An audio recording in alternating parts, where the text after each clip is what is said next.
சாய் பக்தர்களுக்கு என் அன்பு வணக்கங்கள். ஓம் சாய்ராம். என் அன்பு குழந்தையே, உனக்கு ஒரு இனிப்பான செய்தி ஒன்று வந்துள்ளது. அதை என்னவென்று தானே கேட்கின்றாய்? நீ நேசிக்கும் விரும்பிய உறவோடு இந்த மன வருத்தங்கள் அனைத்தும் நீங்க போகின்றது.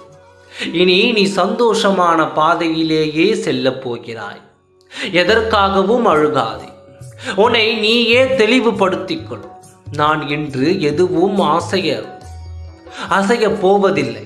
இன்னும் நான் உயிரோடு தான் இருக்கின்றேன். நான் உயிரோடு வலம் வருவதை பல முறை வெளிப்படுத்தியும் இருக்கின்றேன்.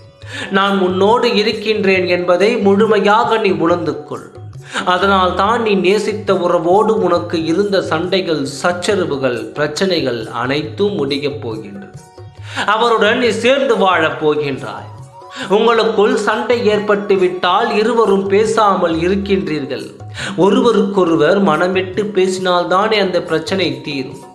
ஒரு பிரச்சனை முடிந்துவிட்டால் அதில் அப்படியே விட்டுவிடு. மீண்டும் அதை பற்றி யோசித்துக் கொண்டும் ஆலோசித்துக் கொண்டும் இருந்தால் அது உனக்குத்தான் மிகவும் தீமை. எனவே தவறு செய்துவிட்டால் அவரை மன்னித்து ஏற்றுக்கொள். அப்பொழுதுதான் உங்கள் இருவருக்கும் அன்பும் அக்கறையும் அதிகரிக்கும்.